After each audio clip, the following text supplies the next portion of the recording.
Chimene tikunena njonera kuti teni timpulumutse ngati mmankonda patience timpulumutse pomuthandiza kuti apulumutse Malawi pamene ife tingampulumutse pokha.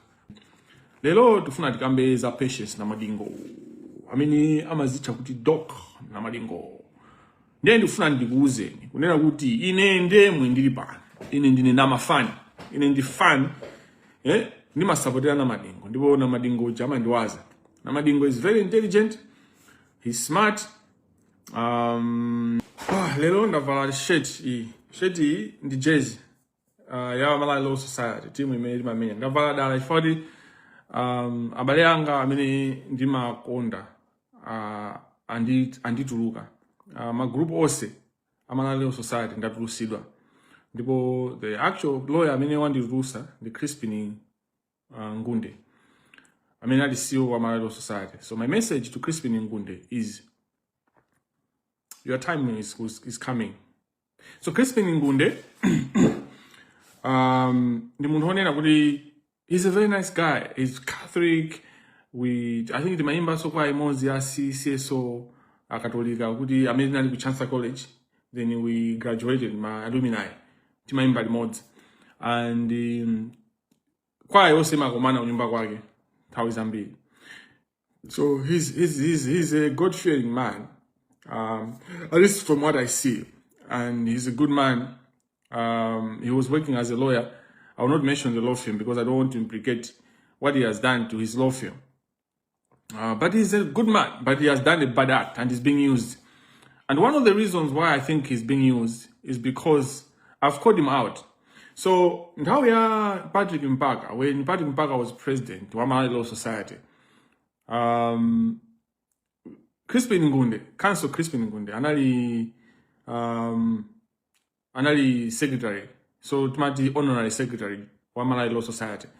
So honorary secretary is almost CEO. At that time, we did not have the position as CEO as we have it right now. Like, many other Evangelical restructure and all that. So they restructured it thanks to their EXCO, led by Patrick Mpaka, Council Patrick Mpaka. And then they created the terms and conditions to have a CEO the way it is now. And another anabanga, anaitana and kuta sapange my interview, and to advert. And to the surprise of many of us, especially Amedi Masatira corporate governance, Crispin Ngunde, another Zaudi among the interviewers, among the interviewees, and another Zaudi wakonza interview in the year. So corporate governance, it was wrong at the criminal level. Zimena pangas. Muna udi muntu amena atiki upanga position ja kuipanga create ni kupanga my terms and conditions. Yes, ngama na compete because it was an unfair advantage to him and it was at great disadvantage on the other participants of that interview. Kuti muntu wankadi momo position ja kuipanga create and all that. Zimezi najitika ku University of Malawi. Whereby Sunizama Disi was among the key people in transformation in University of Malawi. Good University of Malawi is structuring Chancellor College to become University of Malawi. Then Hamena Kamangas created the structure. Good structure Kalijon Zaide office ya vice chancellor Zakai on the deputy vice chancellor. Then Zabizakoti Kuzabanga compete with Zakano, the deputy vice chancellor. It's against corporate governance. So it might be good he took grudge with that because I remember I took it on him. I think on a certain group, Catholic groups, together with late Professor Ngay, we were together fighting. Malawi Society, some mabangazi, since now corporate governance yakaniga papa. But I also know that Ajina Chikopa, Love Mochikopa, Ajina Madise onse, lawyer, Komanso, Agu Supreme Court. All the club judges have been calling Malawi Law Society. And the person they have been calling, the Crispin Ngunde. If people are serious, if they just check phone Crispin Ngunde, you find a lot of calls that have come from the judiciary, from lawyers, from Ajina Edgar Gajere. Crispin Ngunde has been speaking to Edgar Gajere about me.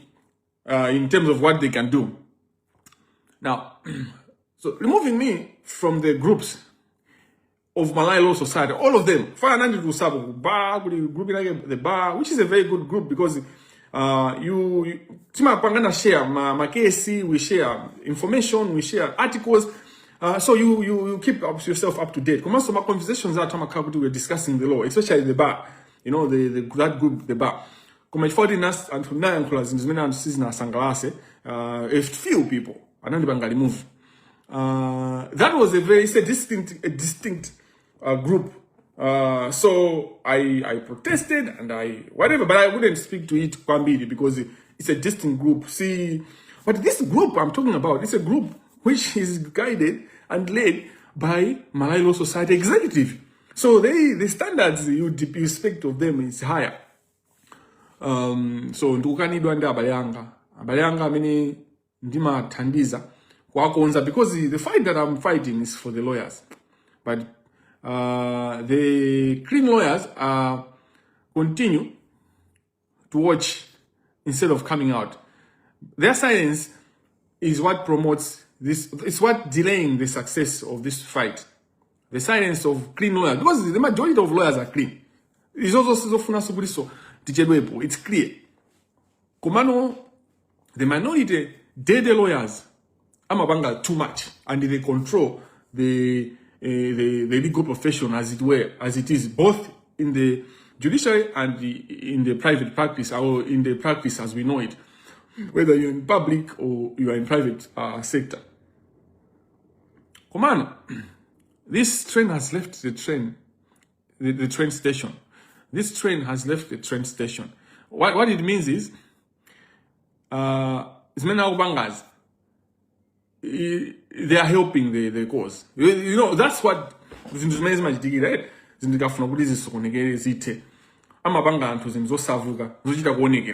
right? I expect for a lawyer and for leadership, my lawyers to do one basic thing: the right to be heard. They can't ignore the right to be heard. So where do we get the moral ground to stand against politicians? If I can't be given the right to be heard, if they have seen something wrong, they have to engage me and put me on trial. And the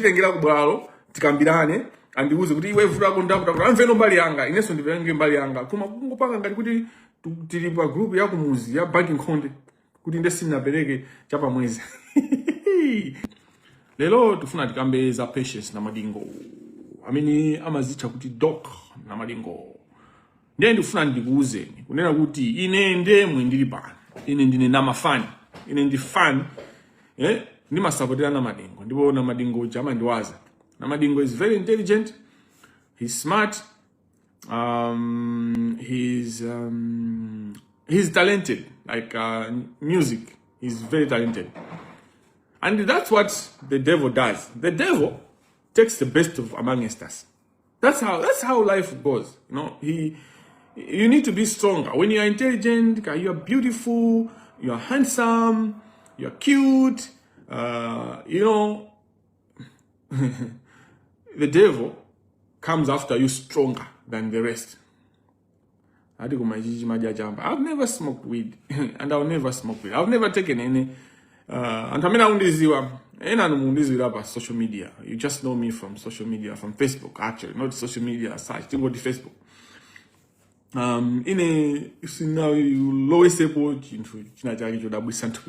I'm very pure in that regard. So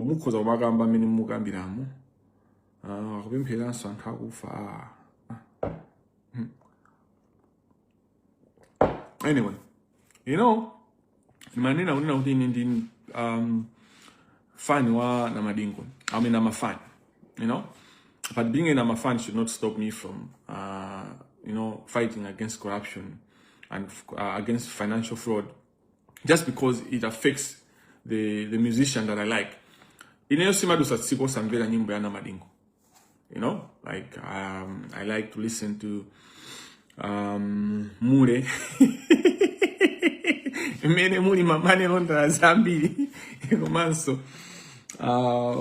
Those that externalize our forex. Ndima konda kumvera. Tuli ni maikonda. Tuli. tuli. Nimayikonda tuli. Namadingo yosa maziwa. Nimakonda sabwelera. Panopa ndimakonda sabwelera. I think panopa my favorite song. And the sabwelera. I mean, take Bagiri Muzi seriously at your own priority. Eh?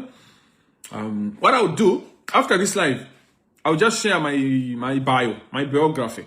Bagiri Muzi so TV abange share biography yake. Nde Musa Nkanoka kuda amene munga nkhulupirire ndi ndani pakati pa Alexious Kamangila ndi Bagiri Muzi. Basi tingodero. So za Bagiri Muzi taziseno. Ineyo ndikamaliza live hii ndingo saka kuti bio yanga ili kutiko. So I will share my bio. You should see my bio. And then what I will challenge Bagiri Muzi is just to say kuti yoyo wa Bagiri Muzi. Ndikukuziwa ndimpanga support zithu zake. Ndampanga investigate ndikuziwa pamene akukhala, ndikuziwa kuti ampasa ndalama, abereka ndalama zambiri nda Karimu. Kuti iye ujapange live imapangani. Karimu ndamene wabereka ndalama zambiri. So wangophati example anthu ina ajaji na Bushiri ajanda. Fapakali panopa Bushiri sangali bile ndalama. Bushiri panopa sizi kuyenda zinthu zikuvuta kwambiri. Andipo mpano mumva. Ndifaka inapita sambo ajamba umatuluka chonchicha. They know what's happening. Goshen City itakubedwa. Mene inapangira zao Econ You know, Econ was trying to come up with his own seat. Econ seat njani. Ndimena mabanga Bushiri. Mene ndikope kati ya Econ seat.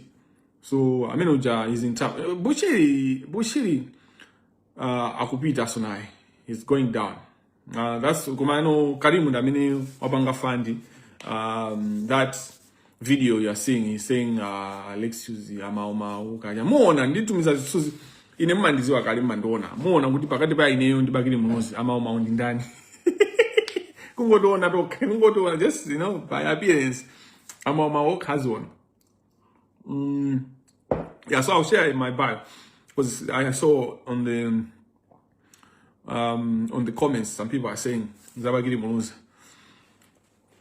A good time. Okay, Bagiri Muzi dead. Relevance yake nata. Yo relevance yake na yoda zine na Jaguera. So Jaguera na lo prega kumunena. For Jaguera uja was a danda hip. Jaguera empty. So jitika zake zimene amajita kune kuti munthu isakuzwa china kupanga. So it was easy for you to bangalize it. Anthu mamukonda. And anthu akhala ovutika. Akumana ndi mavuto osiyana. Amabanga, they find their ways of releasing their pain. So Bagiri Muzi provided that platform. How ya Jaguar. But many people madango winner. His relevance ended. That's his focus. There's no one who can go kwa DBB money now kapena kwa MCB kapena kwa ndi Alexious Kamangila kapena I'm behind the page Alexious Kamangila ndituma because amuzobya you Alexious Kamangila sanga kutumi Alexious Kamangila tumuziwa. Yeah, so relevance yake nata. So when people like that panoba they're desperate, they're riding, they know kuti panoba amala inonse mukundikonda ndikati amala inonse I mean the majority. Obviously, singaka inonse. I mean, majaji aja, alinda anao mandiheta, majaji ameni manina. Majaji maloya osa ameni manina. Anda azikazi hao ajaso. Alinda bale hao, and these my brothers hao. So, maloya and majaji ameni, they save a certain community. Ya the cartel. When we talk about the corrupt people. And antoda magrizana jonji. And ameni also anda hao. These people are my employees. Aina Karimu, right? And my employees to amalimba nchilo antu. And famila nibida nchilo banoba and dima anta kuopa kutijanja. There was a time in 2024 when I called out Karim with Castell. Akabanga deal yogula zintu yoga kujani kunja. Muntamina mabanga lani kajgalaja nakagula my products okubangira more. Nizina zodero my beverages. Kugwisa nchilo my bank. Kukadenga majani. Forex for Karimu and down to my bank. So Abana Castell and I use here. So when I raised that, so Castell is connected in the UK. It's not it's connected with the parent company. And the parent company in Europe was angry because they followed and the news was out there. So they were about to close Castell. There were all sorts of things.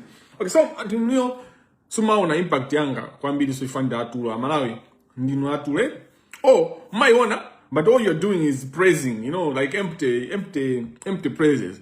It's time to rise up. Like, what are you doing on your part as a Malawian on these issues? Because these are issues that if you do not know, you at least suspected. So now you have all in your face. It's time to wake up, it's time to rise and do something.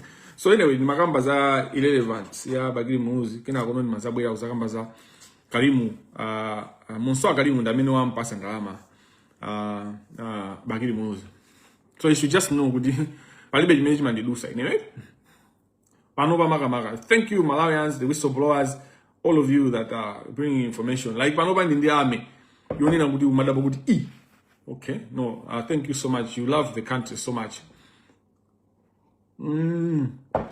So, mina ningo kamba za money laundering. That can use a way the money laundering. That can kamba za I think money laundering. Okay, putting honey money laundering in my bunch. Vura is in Zunzana? Yeah, it's in France. Yeah, I meant Europe. I'm sorry to mention UK. UK is very popular. It's in France. Yeah, the parent company is in France. That's true. Let me just correct. The current company, Castel, is in France. And the French team was they were in trouble. The Malawi team was in trouble. Because they had found information with this main man as his owner. So, it's just you stupid Malawians. I mean, hey, I'm going I need the evidence. International companies, they listen to me. This page is bigger than Times TV. At this juncture, there will be a time maybe I might not be relevant. But at this time, this page is bigger than Times. Times. This page is bigger than most of these radio stations because I'm talking about the real things. I'm telling you the real things, man, they can't tell you. I'm telling you, the most important thing in Malawi is to end corruption. How you end corruption is to fix the legal system. Because the country operates by malamulo. Chine chimaenda because of law. Chicho chimaenda di malamulo. And when you deal with the corruption, you may lawyer, you lead by lawyers and judges, you basically are fixing the corruption you imagine you parliament. By doing that, you are fixing corruption in Gangada, Dimbeda, Ndanzage na jina Mwanva, Ndajina Collins Maglasi, Ndajina Jisari, Akubanga executive. By doing that, also you are protecting Jane Ansa. Because if you know how many are Jane Ansa, it's because she doesn't have data. The DPP gurus, they are trying to get rid of Jane Ansa because of one reason. Because she's clean. So, what do? You want to get rid Kabena Mbanga created my stories just as weak abuno. Major see issue. Kubida ku UK with your family member. Your direct family member. Your own husband. Who has been there for you. For the rest of for the longest part of your life. Akudwala. Kubida na ibujipata. That's not an issue. There is an issue any many mukunena kuti mukumpanga sideline Jane Ansa. Dr. Jane Ansa, by the way, Professor Arthur Peter Mutharika does not have the powers to remove or to demand that Jane Ansa should resign. He doesn't have those powers. So the constitution protects Jane Ansa. And the Mauna and how I worried and all that. No, the only thing is good. As long as she's alive, as long as she's alive, these people are powerless. But I don't think they can also kill Jane Ansa. We are just dealing, we see Nabange Hill as a nation with the death of Chidima, Saulos Chidima. And the people that we are crying and they continue to cry over Chidima, they are not saying anything over the threat that Dr. Jane Ansa is facing. You see how hypocritical people are. And who am I going to interest you? Chidima ujabali antuena kagurukena kama lawyer, kama politicians, kantuamba. Kamene kama mulida. Not if other mamukonda mutuja. Kama makonda what he was bringing to them and the potential that he was bringing to them. And pajamena na kaipulida ifaja Chidima. Panalika guruka mina maipende ama ika tuzi ma office mwao. The focus is anakaipula bwanji. Chidima ujana kabisa kuti basi wapilioka vice president mpaka na mwapira mkuza klaso. Ifa Chidima anakaka president. If Chidima competed in 2025, he was going to win. Despite kuti panai nkani za katangari ndi sata. Mina adibibu wa mina mawina. And nkani za mbimbi za corruption. Why did they make it? So Chilima was Mumati manager. Chilima was going to win. And Chilima buys Vindala Mazambi campaign sina kamufu. If I na band Ramazambi Chilima, he stole a lot of money. And about $1 billion Obangira campaign. So Zindama na sina nkana na ada ba mongwani na Chilima. Ada ba mopiti da mwezo. Osati so mongwani. Mopiti da mwezo. Pali bebo mwezo wenu obera. Kumano kungo yankula mu criminal world. Kani bano ndione na kuti ineyo ndina mafani. But as in I'm a fan, I love Malawi more than I love Precious Namadingo. So iwe ungaduma wonder Precious Namadingo more than Malawi. Hate me. Ndipo tukwana wene bo mene ungatukwanire. Ndipo tira show mene ungatire show. Ndipo ndijuluke. Chifukwa umakonda Namadingo kuposa ndani, kuposa Malawi, kuposa anthu osauka, kuposa dziko, kuposa tsogolo la dziko. Precious Namadingo ndi criminal. But he is a criminal that we can save. The purpose of this life is to save Precious Namadingo. Precious Namadingo uja akali mboni ya boma. Kuulula zonse zimene ali na Kalimu zijama panga. Andi Kalimu jadi mmaliza. Ndipo not only Kalimu ndazi nzake osa ipange kateo.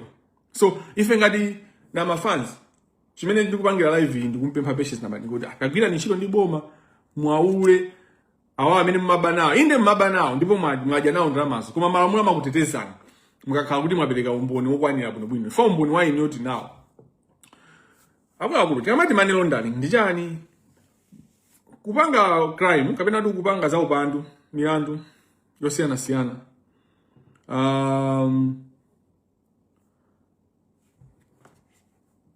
I'm getting a certain call.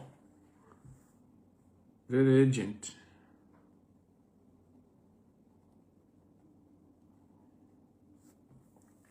Sipa money laundering. Kuti money laundering ndi chani? Ndifuna tikambe mu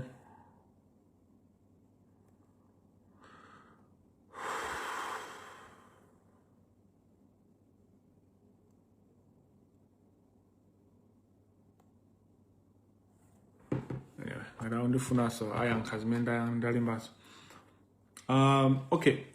Upandu the criminality mene maendera ndione na kunena kuti anthu akapanga upandu uja akapanga crime ama ina kuti apange benefit crime yawo eja ndiye zikakhala kunena kuti zikukhuza ndalama zinthuzi andi ndalama zake ndi zankhani ngati mene inalili za Amalis Hotel 129 billion ndalama zimene zijazo wakaziba ama inena kuti sifati nzokuba ama funya kuti azilowese mu official systems, you know, zikakhala ndalama zambiri zima inena kuti ndalama zija zilowe mu system ndiye tikamati money laundering kuchapa ndalama kumakhala kuti kuzichosa ndalama zija kumbava kuja kuti mwaziba mwakukhala ndi ndalama zoti simungazifotokoze ndi mmazibweresa mu system kuti zikhale ngati zapanga bwino nthawi zambiri kumalawi kuja anthu amagula nyumba mwina akaba 1 billion agula mwina nyumba ya 500 million or 600 million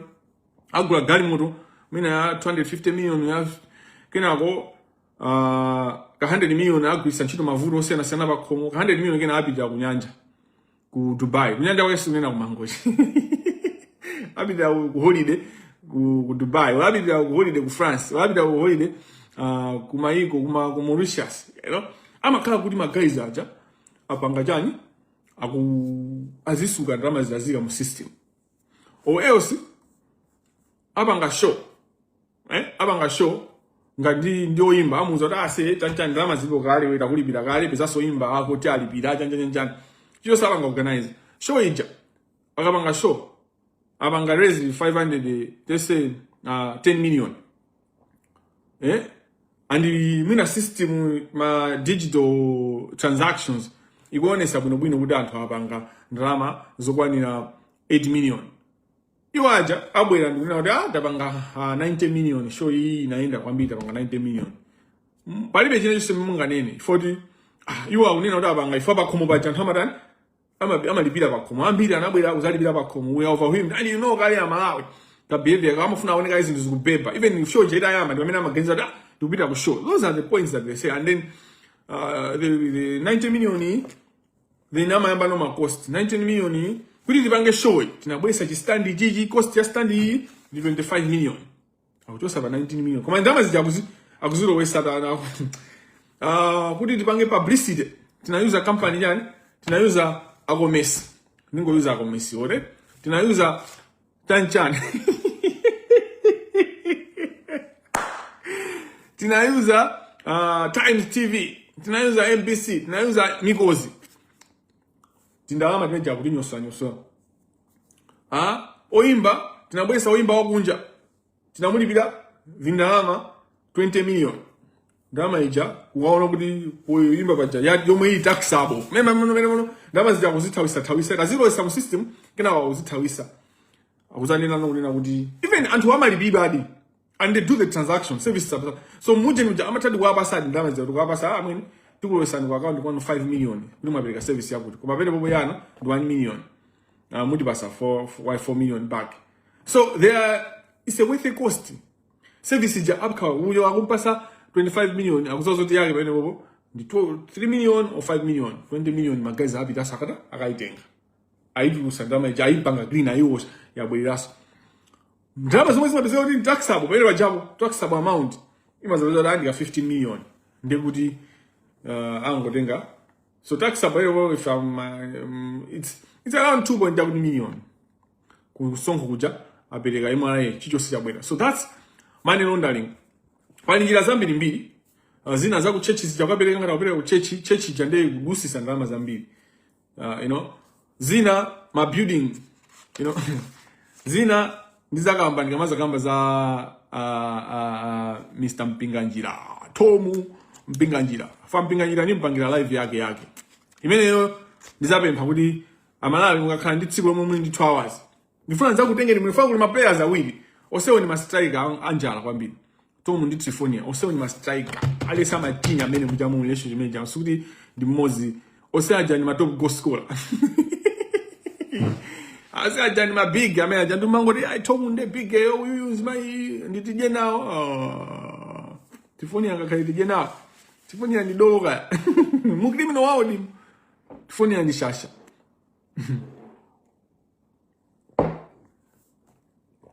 Princess Namadingo. Now, money laundering head is many majitika njoni odum. Chifukwa anthu aja utha kubani drama zimuzi paka mu zambiri. Akukwani saso drama zija kuzibweresa mu official system. Ndikuzigawana they end up benefiting from their crime. Bwino. Kumaso run away from responsibility. Osa gwida, osa mangidwa. Ndumabidija. So that feels zima bereka chilimbikiso. Ndipo zima limbikisa moyo wa umbanda. That's why crime ikupitira kumalawa. Crime is very precarious business. Zimene zikutukula anthu akukhala ndi ndalama. Deal. Mioyo yawo basi magali moto aja. Mukumaonesa. Mukuona ngati all the sudden basi Mpinganjira anangamba kugula magali moto. Ndalama wapeza lero. Magali moto amene ndi money laundering ka. That's how they launder money. Basi lero wagula chigali moto ichi. That money doesn't belong to them actually. They're laundering money for some individuals. Komano bazapezeka tsikulelo tukamba za patience na madingo. Inengadi na mafani. Komani mangu funa kubereka introduction. Ndeba introduction ipo tambasula. Uzukuta kuti money laundering ndijani, kutsuka ndalama ndijani, kuchaba ndalama ndijani. Timanene yako kamba hapo kubereka ma example zaji na FDH. Komanso mukumbukira kuti patience na madingo anali ambassador, brand ambassador wa FDH Bank. Kumene kukachitika so money laundering yoopsa kwambiri pamene paja brand pana nampasa benzi patience must be very important person kungonenera malonda a bank yonena kuti anthu amapita ku basi bank sonena kuti bank ina ya 50 billion yangopereka 1 billion bank yonena kuti even anthu asapange advertise anthu akalowa mu banki mu ndithu paka na munthu ambassador benzi plus benzi yo ndikuti ma benefits ambiri amene amalandira koma to akamapanga so advertisement yo amapanga so invest in the advertisement akulu money laundering it's very lucrative, especially where there is no accountability, especially where people get away, especially where they have created systems that are working. So ndikamaka za kugona kwa Financial Intelligence Authority ya Malawi, that's where all this comes from. Chifukwa ngati ineyo ndi information yokwanira yonena kuti our efficiency is implicated in money laundering. Our efficiency simba vai kuli medu kuifuna tingofuna kuti patience atithandize ampereke ndani uyo Karimu. Koma patience sangampereke Karimu anyhow. Ifa ina Karimu ajampanga promise patience zambiri including the presidency. So wayamba kunena 2030 chanjani. Ali serious sakujoga zimezi. He's very serious. Koma no patience Namadingo angapeze kuti undrama zopangira campaign. Patience nanga amatani. Amaimba. Kuimba ko akakaimba yoja ndi 10 million and above. Let's assume how many shows does patience do? My patience do amabanga nyamambira 10 million angadi ndani. Pa Christmas amabita kaimba amanena kuti akaimba 3 million. Then you find maneno ndalingi ndi mene yo madolo. Uma mutu kumene kubanje. Tijile utachita tenga hamani mabukudira boom boom. Maneno ndalingi ndi mene yo kaya.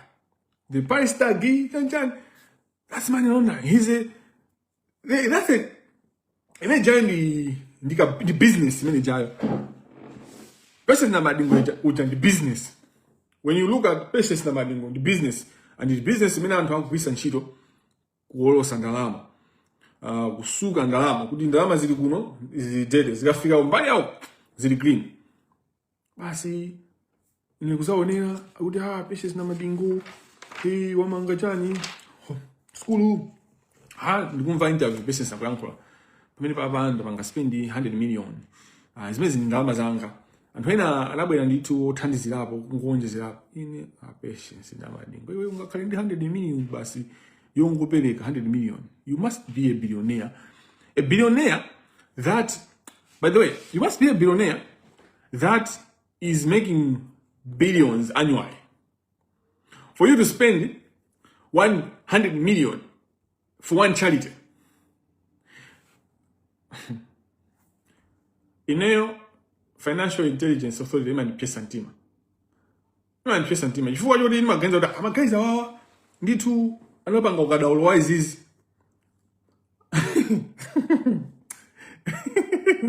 Because macriminal kumala wait. Aina Patience Namadingo aina Karimu. They are not even clever about it. They are not even creative about it. Like they are lazy. They are very lazy. Ineyo ndikupempa kuti mwina muyambe kukhala creative. Eti samaziwe. Sukuti antu samabandi nawo. Kuma muzipanga zoti samaziwe. Kuma zomati tisiziwazi. Izizi kwena kuta. Chifukwa ngati tikuziwa tipanga za iniyo. Ngati system siku pangapo kanthu. We are taking the initiative ifeyo ngati ma citizens. And we are allowed. We are justified. No one ayesa kuna mizen. Asa kuna mizen unale say, don't take the law into your hands. Yes, I agree. Never take the law into your hands. But if the law is silent for 50 years, if the law for 20 years is not acting, for 10 years the law is not acting, there's no law. Okay, what is the law? Carlson says, if the law, there are no repercussions upon the breach of particular rules that a system has made, that a society has made, then the law ceases to exist. It loses its sort. My financial crimes angatakuchitika. Ndipo Financial Crimes Act public finance chanchani malamulo onse amene amanena kuti ateteze chuma cha boma, chuma cha dziko, chuma chosiyana sizikuchitika. Ndikuti palibepo malamulo pamenepo kaya. Ndipo palibepo so taking the law into your own hands because there's no law. Tingopanga momwe mmene zili mu chaos. Anthu amene amatibera ndalama kaya mothandizidwa ndi achina Patience Namadingo kaya achina Patience Namadingo ndi amene ali anyache for achina Patience Namadingo they rose to the point. Do you know kuti Patience Namadingo paid people in DPP kuti akhale vice president wa Peter? Patience wanted APM kuti amusankhe akhale ndani akhale running mate koma samaziwa ubale wa Peter ndi chenyasa kuti ndi wapatali kwambiri. The other person that paid the DPP guys kuti sona ndama suda nakapereka kwa IPM ndipange clarify mebo. Ndipange not clarify koma ndipange ndisindike chifukwa anthu makateo amangoitenga nkhani yanga ndikuti akunena kuti Jenny Patience anakampasa IPM ndala anakapereka kwa anthu a DPP kuti apange amenyerere kuti akhale vice president wa IPM amsankhe ngati running mate. The same way Bushiri was giving money to people at DPP. Kumano, muntu wina amene aliopsa, amene ndiwena kuti ndi mali ndi tamba sule bwino ndi Apostle Clifford Kawinga. Apostle Clifford Kawinga is very dangerous because ndabanga discover kuti I've been looking all along nambo kamba za Alfred Gangata for a while. And I was like, where is Gangata's money? Gangata says mazwike kuti amapanga jani kuti ndama zake zimachokera kuti. Oh, only to learn kuti actually Apostle Clifford Kawinga ndamene amapanga banga ndan za gwirisano akawinga kwa ineyo because I know kuti kuliongo kuja Malawi kuja kuli anthu amene akuziwa zonsezi kale. And that's what the Malawi is about. Anthu amaziwa crime imene kuyendera, they just mean quite they move on. Akuti mwapanga zako. Ine ngati na mafani. Namadingo anandiphunzitsa kulimba mtima. Ndipo pamene Namadingo anandiphunzitsa kulimba mtima, ine naona kuti yayi. Kodi Gangata. Fana zayankhula Namadingo pa interview kuti Namadingo mmamvesera kaya anthu. It's funny kuti when SKC was alive, ankatuza zochita osaopa, osatopa, osafoka, chanchani mbendera imene izafira mbendera imene. And that's what I took. I took what SKC said and I followed his word, not his actions. I followed his words. I took what SKC said. We should never be afraid. We should never be tired. We should never stop. We should never be discouraged. Osafoka. Never be discouraged to stand for justice. That's what SKC said. And I'm living the words of SKC. But guess who hates me? And SKC. SKC is an idea. So SKC is an idea. Then who said those words in a rap way, in a gangster way? SKC is an idea. Magendro man. The light, you should be the light. You don't need the candle. The idea of the candles is just to do it once. But you need to be the candle. Are you the candles now? In fighting against corruption. SKC is an idea. Pano, Namadingo, anapanga interview, ndipo ananena unena kuti Malawi kuja. Ndinaona ku Malawi kuno kuti munthu ukhale billionaire. Umayenera kuti ube ndithu. Kapena makolo ako akusire chuma uzapanga inherit. Kapena ukwatibwe banja la chuma. Ubeze kuti wakwatibwa banja la chuma kaya ndi ubeze kuti zakupa. That's what Patience Namadingo said. But Patience Namadingo lives a life of a billionaire. Because of his expenditure, because of the lifestyle he lives the life of a billionaire. But no one cares. Muntu indama zake zikuenda bwanja. Indama zikuchokera kutiko. Sangane kuti music yake. So, Nama fans, you need to listen to him and do what he says and not do what he's doing. You know? Because muntu akoza kumanena zabwino. You shouldn't dismiss what he's saying right just because he's doing something bad. No. You take his words and do what he says, but not do what he is doing. This man ambe sana angiza kuti muzibanga zimene akuuzana usati zimene amachita yo. Akamanena za afarisi. For ambe so mazote teaching ya afarisi theology wise afarisi ajamaziwa theology nditu. Amaziwa staff dada naina ndiba majesa dada. So ajina Patience aje chifaja kutakhale a market, kutakhale a brand yo zembesa yo tsukira ndalama bwino kuti akhale londire yabwino. For Patience uja ndirondire pamene bali alipati. He's a laundry. Ndalama zimalowa mwa Patience uja zikamatuluka mene mujamu zaira ndalama zija. Ndalama za magazi zaji na karibu. Ndalama zimene akazitu usachonjo kwa jaima imampampamva. Akazitu usachonjo katundu amakukwera. This is how serious this issue is. Anthu nino mukuvutika kaguliro ka sopo mukuvutika mtengo wa sopo kuti mugule mukuvutika zinthu zambiri mbiri kukwera mosa ziwika amwenye aja kukweza kwera ndama kweza sama kaso ndama zonse akudya ndiwo amwenyeso koma ndi amathamangira kukweza katundu. Abwana ini zinthu zikuduna kuti kugula mu paliponse yayi zakwera zinthu zakwera atakwezesa ndiwo. So Nama fans, rise to the occasion. Malawi first. Tikamati kuti tukena timange focus Malawi. Tikamati na kuti what do we mean when you say Malawi first? What do we mean when you say patriotism? pamene Namadingo anachoka ku Malawi nthawi inake anazanena kuti Malawi ndakutulukani ndina anthu oyipa asanje. That was all drama. That was play. He was playing you. Pamene wajapo anaya kudusisa ndalama za jina Karimu akudusisa ndalama za FGH kumayambiriro nthawi atabeba. Kumwe kujana kafika kugula nyumba ya upstairs anthu anakugula chigalimoto. Mukumbukira kuti there's a time when patients anka panda banga order. Land Rover, was that Land Rover? Come on, a British car. A big car, very expensive. Imagine that one is, that was all money laundering. They were claiming money. Kuzambia kuja, basi antu mapusiria, chizumende mfana chanchani, Kuzambia kuja kwa jake ndi ampamba. Amala isimaje da you see, you're easy to convince, So easy to convince. In fact, umazi banga convince no kamuntu sana yankule ndemu kuti they already convince among lawyer mwe. And the patients they're very clever, right? They've got a big eye. I mean a big ear, sorry. They have a big ear in the streets. Ma street muja. Magudu ao ali ma street ina patients aja. Ama mvetera zimezi kujidiga. So they speak what you people want to hear. You know? And then you have already convinced yourself the patients amazango yo ajamuto meje. Basi uzibonya mazi mu swimming pool. Chuwi. Mane kusambia kuindalama. Wazibonya mazi mu swimming pool patients. Akuzizizilisa. Engine inatenta.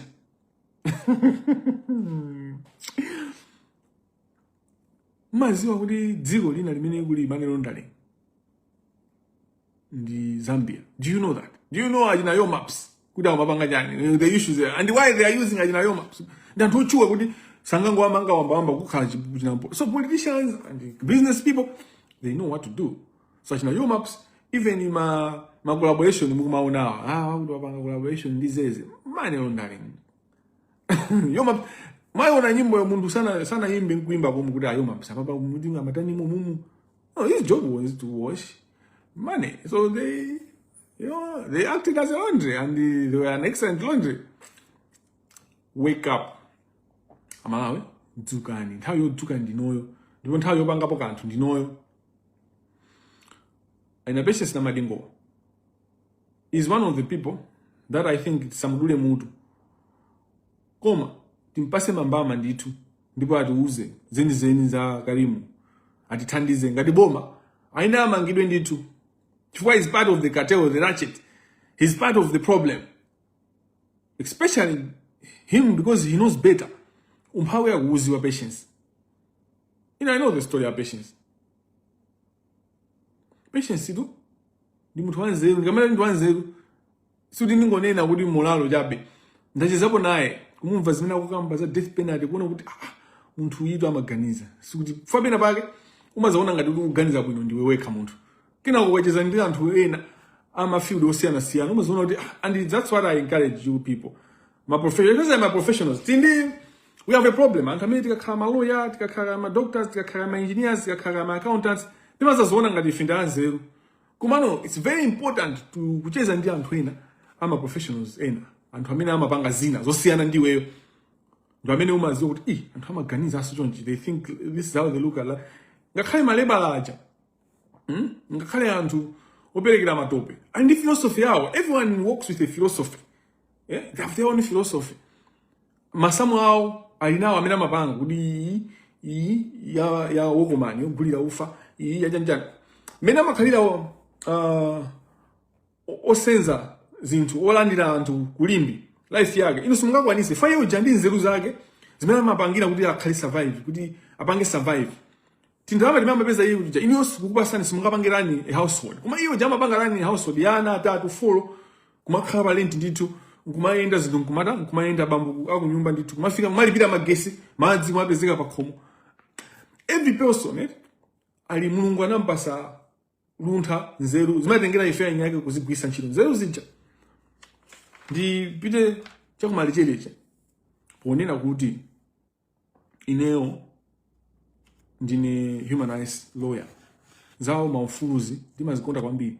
Chimene chomwe ndinyasa panopo pala anthu ena ake amene akupanga exercise maufulu ambirimbiri koma maufulu osafuna kubwera nawo poyera kuti avomereze kuti maufulu awaso ine ndimanjoya nawo koma anthu mmango ayang'ana anthu ena ake nkumanena kuti oyipa satana ezochokera kwa satana komatu mkafukufuku wanga kuonesa kuti Karimu ndi Patience amamvana kwambiri kuti tikuyenera ndithu maufulu awo ali pa level ina Karimu ndi Patience amamvana kwambiri kuti maufulu awo anafika apo pa level ina ndina ine ndili okhuzika kuti anthu ngati amene ajawo atabwera poyera kuti ife ubale wathu si wa ndalama okha sotsuka ndalama okha koma tili pa ubale wathu ndi wopitirira apo timakondana ngati munthu ndi nzake ubale wathu ndi waukulu zithandizira kuti anthu ayambe kumvesa kunena kuti anthu atu sikuti amakhala kuti ndi asatana ndithu kapena kuti nchanchani anthu amatha kukhala ndi preference yosiyanasiyana money laundering tukamba za money laundering zimene zasokoneza Malawi umphawi ukufika pa level ina Patience Namadingo ndionera kuti takumpulumusa koma kumpulumusa kwake akuyenera kuti atipase bwenzi lake lokondeka Karimu limene mwina alamfikisa pa level ina imene ife sitingamvese kuti anapezana kuti how did you meet mafunso ngati amenewo tilibe nthawi koma I'm watching the police looking the other way on these allegations, not allegations, on these facts, on these, aina Karimu aja, na ndonena kuti umboni, ndokuti tizida kusankha eti kuti tiuze kutenda mina unali chawo mapelo tiyangane maumboni awo ati amangidwe amene ajawo ndo ambirimbiri anakhala munthu opanda kanthu mphawi bwezi pano ali kuchichi tukambirana inquiry je kuchitika ali kuchichi aina baba Steve Malonde, I'm looking at you. Don't play with fire. Don't play with fire. Steve Baba Malonde. I don't play. I don't play. Oh, I'm asking, you should do the right thing with that committee. We know them. We know the amounts. We know the amounts that you're receiving. From whom you are receiving. And we know. And then you come to public, and you see, it's many manina kuti. Zindusima kapoera. Mupite mukayangane every appearance ya muntu. Ikafika usiku. He repeated the chair repeatedly talks about allowances. Hey, mubira nchilo mini bobanda kufanga 6 extra allowance. Zimezi jaza baba munda. Munda kwa tsiku yamba tinamva. Why are you repeating this? Makoma nonse, Patience Namadingo is not innocent. Mana mafanzi, mune na zambi mbili. Koma, inedu sindi opa muntu. Kai muntu, ongo sapota muntu. Ndipo, inisindi kulesa antu kusapota antu. Koma chimetu kunena njone ya utiteni timpulumuse, ngati mmankonda Patience timpulumuse po muthandiza kuti apulumuse Malawi. Mbamene ife tinga mpulumuse poka. Koma ngati yeo jabu sakufuna kumpulumusa Malawi. Ifetu tikhala kuti zatikanika.